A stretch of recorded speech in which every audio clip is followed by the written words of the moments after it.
good YouTube? Welcome to the channel. It's Agama Sessionisha. So this one's titled Liar, Liar. And I'm speaking about lying and lies as a way of life.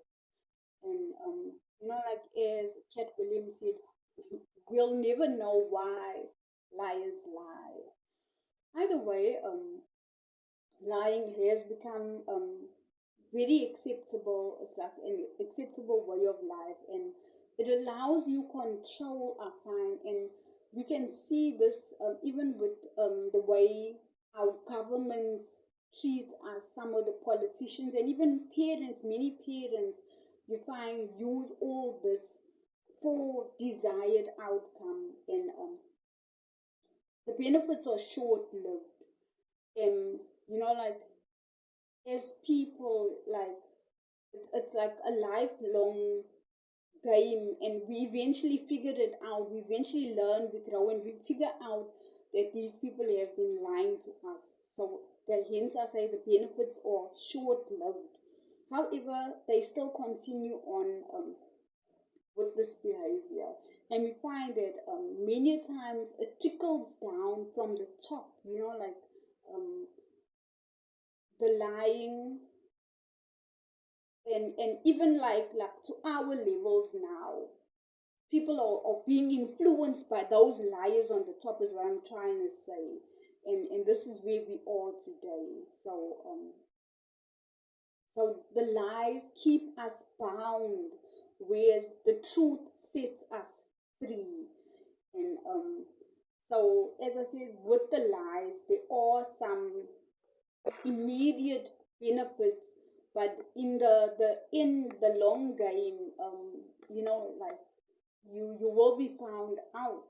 The Bible tells us that there's no truth, there's no nothing hidden that will not be made known in the end, basically. So your lies will be found out, is what I'm trying to say. And then also we find that many people do this driven from fear. It's fear of vulnerability, and many times they confuse this being vulnerable. They see it as a weakness rather than a strength. They fear being vulnerable because they see it as a weakness. And vulnerable is just to be open and be nothing to hide, just who you are, accepting yourself, and this is how others can also accept you. So with whatever the story is, with whatever the situation is, with whatever the truth is, basically. So many people, I find, it stems from a fear driven, and a fear of vulnerability, fear of also appearing to have failed. And whereas the truth is that you only truly fail when you quit. There's always the option to learn, relearn, try again. We never failure. If we're still here, there's always tomorrow to attempt something. So basically, this fear of appearing to have failed in the eyes of somebody also is a reason for lying. And I find that the appearance of a lie is now, how does it appear? It's like a wolf in sheep cloth. So basically, it's this pretense, and it's this falsehood, and it's these empty words which will not be fulfilled. It's empty words, it's lies, it's just wind. And we know that the Bible tells us that hope deferred makes the heart sick. So this is also the appearance, how it appears. It's like like not what it seems to be. And then also the results, it gives false hope, and it can hurt, it makes the heart sick. And then we know that we're also finding many lies in friendship, and this is like usually played out with an act of betrayal. So instead of trust and respect that we expect in friendship, we get things like dishonor and a lack of integrity in the dealings, and this is the lies now. And yeah, the Bible tells us that a lying man will not enter the kingdom of God. So, I don't know if you're aware of that saying that a liar is a cheater, and if you lie, you cheat, and if you cheat, you will kill and steal, basically. So they all go together. They all go together. Like to cover up that one lie, you need another lie, and this leads you down a whole nother path. And it's bad if you lying to others, family, friends, people who trust you. But how much more worse is it when now you actually come to that place where you believe in your own lies and you actually now lying to yourself. So then like Jordan Peterson says something like that, like like then if you're lying to yourself, now whoever can you trust? Because you find that you come to a place in life where you need at least one voice of truth, at least one person who has your best interest, in mind, in heart. And if there's nobody else out there, and you just need that person to be yourself, then you've lost, because like you've lost because you cannot even trust yourself, because you've now believed your own lie, basically. So that makes you a lost man. Yeah, so these are just some of the impacts of lies. And we know also that it said that there is no honor among thieves. And so that's also just something to consider.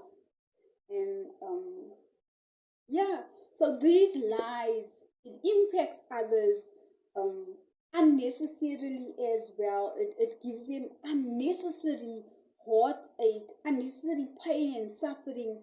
Whereas the truth would do, that's why I call it unnecessary, because the truth would do, the truth will always do. It's always better, and the truth always prevails. And don't believe the lie, because I've heard it said that many times, like a woman will say, just tell me the truth and I'll will give you, like in the relationship set up, maybe where the man is, maybe let's say cheated.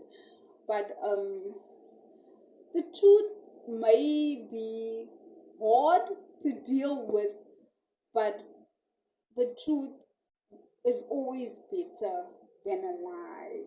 The truth is always better than a lie. Honestly, it is. And like, so there's this story. Yeah. So these are some of the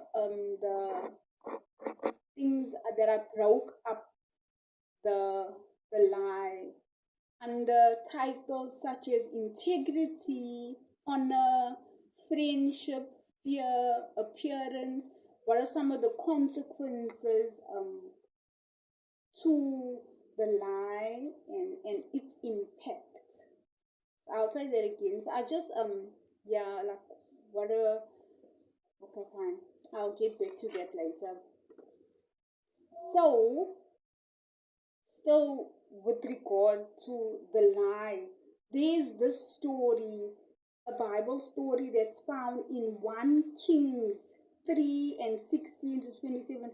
So it's a story of two women, and the one of the two women, they both recently gave birth, and the one lady's baby died. She killed her baby, like rolling over the child, or something of the sort. But either way, yeah. both these ladies now went before the king of the time, and like they both lied, or one of the two lied to say that the living child, is hers.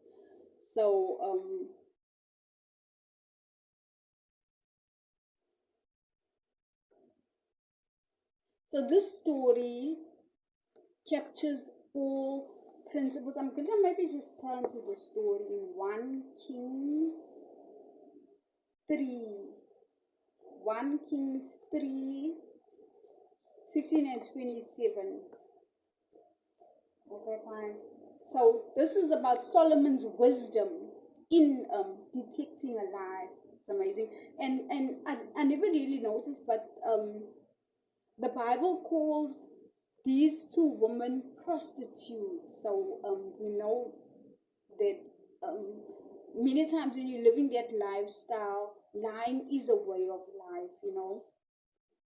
And we're going to go from verse 16. Then two prostitutes came to the king and stood before him. And one woman said, "Oh, my lord, this woman and I live in the same house, and I gave birth to a child while she was in the house. Then on the third day after I gave birth, this woman also gave birth, and we were alone. There was no one else in the house, only we two were in the house. And this woman's son died in the night because she lay on him. And she rose at midnight and took my son from beside me while your servant slept, and laid him at her breast, and laid her dead son at my breast. When I rose in the morning to nurse my child, behold, he was dead. And when I looked at him closely in the morning, behold, he was not the child that I had born." But the other woman said, "No, the living child is mine and the dead is yours." And they went back and forth like this. So you can read on there more. But then later, King Solomon, we know that he decided to cut the child, and he said he will cut the child in half, and give half to the one, half to the other. And then later we find that the woman who really was the mother, whose son was alive, said to the king, like, "No, my lord, give her the living child, and by no means put the child to death. And that's how Solomon was able to tell that she had a heart for the child, and she truly was the mother of the child. So in this story, it just brought up some points, and the story captures all principles, like if you lie, you will steal, you will kill, as I mentioned. And then also it captures the principle that there is no honor among thieves. The Bible calls these women prostitutes. So I'm just gonna band that in together as one. And then also we know the lie comes from fear-based, and um, I went on to speak a little more about that. It's the fear of just being vulnerable, of just being open, and also dealing and accepting the truth, whatever it may be. And then also how sometimes in friendships, um, lack of integrity, um, you know, lack of integrity and lies can enter in there, and this leads to the betrayal and dishonor and shoddy dealings. You just, yeah, there's no mutual respect, trust, love, honor there again, and some of its consequences. But then also in the end, I just wanna it captures another principle that I mentioned, that the truth ultimately prevailed, and the lie only goes on, like it's short lived. Life is a long game, and eventually um the truth will be known. You cannot hide the truth. So this is just something that I wanted to share, because the way the world is today, lying is seen as a way of life, and so maybe this one will make you think twice before you lie. Um, so I hope this one can be a blessing to you, and I'll see you on the next one. You're going to Peace out.